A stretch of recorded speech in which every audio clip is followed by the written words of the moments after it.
Cette vidéo est réalisée en collaboration commerciale avec Youth Talks, la plus grande consultation mondiale de la jeunesse, mais je vous en reparle en fin de vidéo après les actus. Ça ne vous aura pas échappé, le climat est particulièrement anxiogène ces derniers jours en France. Des actes terroristes comme à Arras ou encore à Bruxelles en Belgique, des actes antisémites, des manifestations aussi interdites par le gouvernement, puis finalement à nouveau autorisées. Alors certains estiment que la situation actuelle en Israël et en Palestine prend chaque jour de plus en plus de place en France, mais y a-t-il réellement un lien entre tout ça? C'est ce qu'on va essayer d'analyser aujourd'hui. Salut, c'est Hugo, j'espère que vous allez bien. C'est donc le sujet à la une des actualités du jour. Alors vendredi dernier, le professeur de lettres Dominique Bernard était assassiné dans son lycée à Arras par un ancien élève radicalisé se revendiquant du groupe terroriste État islamique. Le président de la République a aussi annoncé qu'un autre attentat avait été déjoué le même jour. Par ailleurs, ces derniers jours, ça ne vous aura pas échappé, les alertes à la bombe se multiplient. Ça a déjà été le cas plusieurs fois, par exemple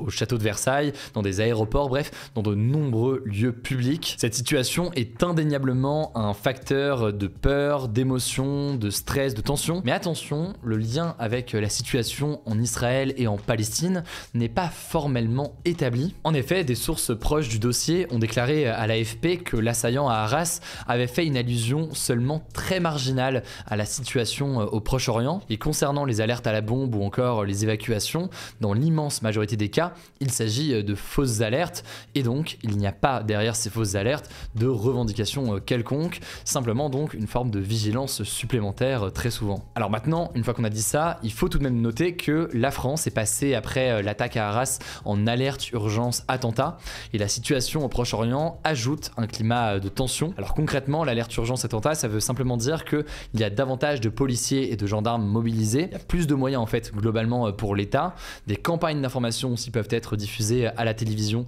ou encore à la radio. C'est donc un niveau de moyens et de vigilance supplémentaire. Bon, mais rentrons maintenant dans le cœur du sujet. Premièrement, en quoi le conflit est aussi présent en France? Et deuxième chose ensuite, comment l'expliquer que le conflit donc soit aussi présent? Bon, pour la première question, en quoi est-ce qu'il est présent? Il est évidemment médiatiquement et politiquement. C'est normal, hein, évidemment, mais il faut voir à quel point le débat s'est nationalisé en quelque sorte en France assez rapidement, dans le sens où la situation en Israël et en Palestine a donné lieu à des débats parfois inédits en France avec des répercussions politiques. On peut citer par exemple le refus d'une partie importante du mouvement de la France Insoumise de Jean-Luc Mélenchon de qualifier le Hamas d'organisation terroriste, ce qui a directement mené à des débats et à des conséquences plus larges, par exemple au sein de la NUPES, donc l'alliance de partis à gauche, qui menace aujourd'hui de se déchirer. Ensuite, on peut noter que la situation en France a pris la forme de mobilisation. Il y a eu beaucoup de mobilisations évidemment en ligne, vous le savez, je pense que vous le voyez, mais il y a eu aussi beaucoup de mobilisations dans la rue. On peut citer par exemple la manifestation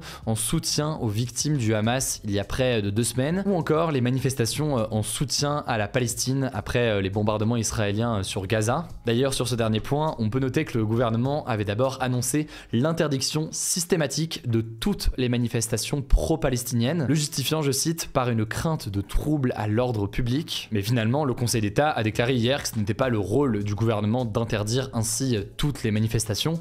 Il faut savoir que c'était une déclaration du gouvernement qui avait fait très fortement réagir. Le Conseil d'État a estimé que c'était le rôle de chaque préfet de voir si une manifestation peut se tenir ou non, en fonction donc de l'éventuel risque qu'il peut y avoir à tenir telle ou telle manifestation. Enfin, il faut le noter, l'importation en France a aussi pris la forme de discrimination. Par exemple, depuis le 7 octobre, donc le jour de l'attaque du Hamas sur Israël, le ministère de l'Intérieur a enregistré 327 actes antisémites. Pour vous donner une idée, l'année dernière, 436 actes antisémites ont été recensés en France sur toute l'année 2022. Là, en l'occurrence, on a un chiffre qui s'en rapproche, mais le tout donc en seulement quelques jours. Et d'ailleurs, ces craintes d'importation qui peuvent prendre la forme donc d'actes antisémites, racistes ou autres, on l'observe en France, mais on l'observe en réalité dans de très nombreux pays du monde entier. On vous avait mentionné il y a quelques jours par exemple le cas d'un enfant de 6 ans musulman et palestinien à Chicago aux États-Unis qui avait été poignardé par un homme qui justifiait son acte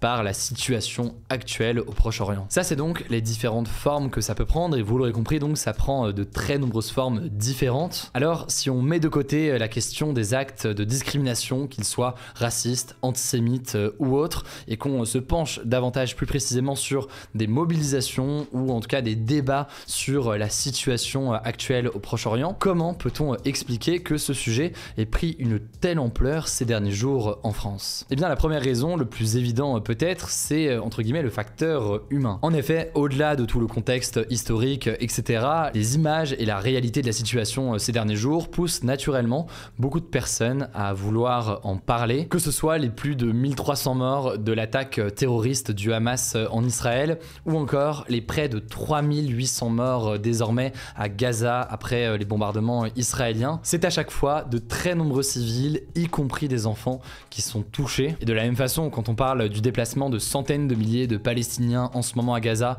ou encore de ressources essentielles, eau, électricité, gaz, etc., qui manquent cruellement en ce moment, comme l'indique l'OMS à Gaza, c'est, il me semble, assez normal et évident que de tels sujets prennent une telle ampleur tout simplement chez la population française. Le deuxième élément qui peut jouer ensuite selon certains spécialistes, c'est la démographie française. En effet, il faut savoir que la France possède une importante communauté juive qui est d'ailleurs la plus grande d'Europe aujourd'hui. C'est environ 550 000 personnes, soit moins de 1% de la population. Mais c'est aussi une large communauté musulmane en France avec environ 5,4 millions de musulmans. Alors très important tout de même de rappeler là-dessus, une religion ne définit pas un intérêt ou même un positionnement sur un sujet. Ce n'est pas parce que vous êtes juif par exemple que vous soutenez le gouvernement israélien actuel par exemple. Ça paraît évident mais c'est toujours essentiel tout de même de le rappeler. Cela dit, une fois qu'on a dit ça, évidemment que des liens familiaux dans certains cas ou alors personnels ou religieux peuvent jouer sur le fait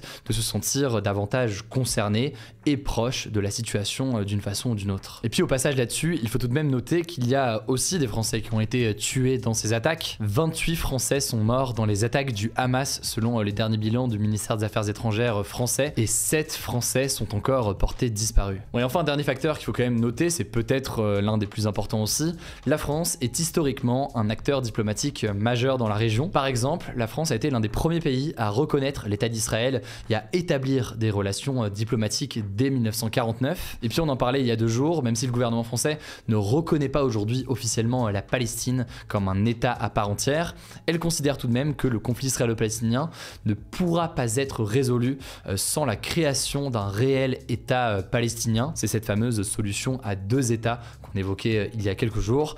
Bref, il y a aussi du coup une question géopolitique. La France a tout de même un rôle dans ce sujet diplomatiquement, ce qui fait donc qu'il y a aussi un écho supplémentaire. Bref, sujet qui n'est pas évident, mais ça me semblait intéressant d'analyser à quel point la situation actuelle au Proche-Orient est présente quand même dans le débat en France. Je vous laisse avec Léa pour les actualités en bref et je reviens juste après. Merci Hugo et bonjour à tous. On commence avec cette actu. Les funérailles de Dominique Bernard, le professeur de lettres tué dans l'attentat d'Arras vendredi dernier, se sont déroulées ce jeudi. Le président Emmanuel Macron et son épouse Brigitte Macron, ainsi que le ministre de l'Éducation nationale Gabriel Attal, étaient présents. La cérémonie était retransmise sur grand écran sur la place des Héros à Arras. Par ailleurs, Dominique Bernard a été nommé à titre posthume au grade de chevalier de la Légion d'honneur, la plus haute décoration honorifique en France. Deuxième actu, le ministre de l'Intérieur, Gérald Darmanin, a accusé le footballeur français Karim Benzema d'être en lien avec les Frères musulmans, une organisation islamiste originaire d'Égypte et qui est présente dans de nombreux pays. Elle est considérée comme terroriste par 7 pays,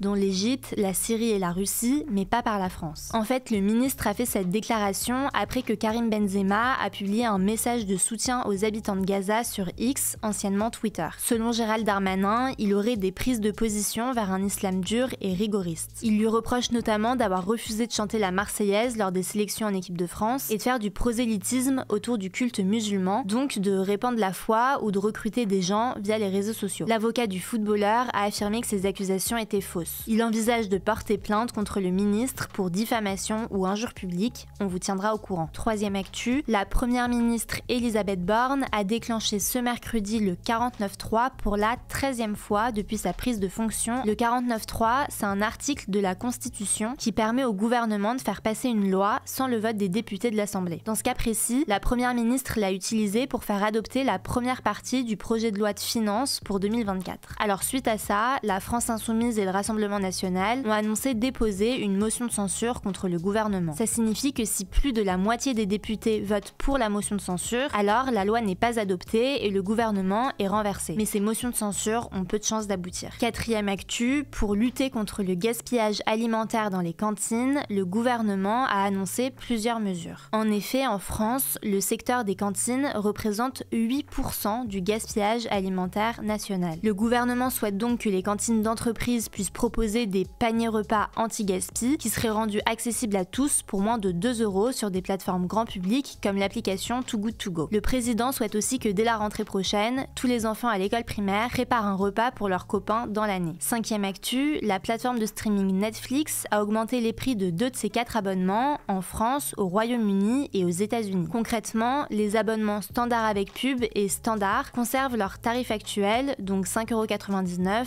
et 13,49 € par mois. Mais les abonnements essentiels et premium augmentent tous les deux de 2 €, donc ils passent respectivement à 10,99 € et 19,99 € par mois. Par ailleurs, Netflix a annoncé avoir gagné près de 9 millions d'abonnés supplémentaires pour son 3e trimestre 2023. Dernière info, on finit avec des bonnes nouvelles. Le journaliste franco-afghan Mortaza Beboudi, qui était détenu en Afghanistan depuis 9 mois, a été libéré ce mercredi. Les services secrets des talibans, le groupe islamiste armé au pouvoir dans le pays, l'accusaient d'espionnage. Il devrait retourner en France dans les prochains jours. Autre libération, la chercheuse franco-iranienne Fariba Adelka, qui était retenue en Iran depuis 2019, est rentrée en France ce mardi. Elle avait été condamnée en 2020 pour atteinte à la sécurité nationale. Elle avait passé 4 ans en prison avant d'être libérée en février 2023 sans avoir le droit de quitter le territoire. Merci beaucoup Léa. Alors comme je vous le disais, cette vidéo est réalisée en collaboration commerciale avec Youth Talks, la plus grande consultation mondiale de la jeunesse, dont je vous avais déjà parlé d'ailleurs il y a quelques temps. En fait, la fondation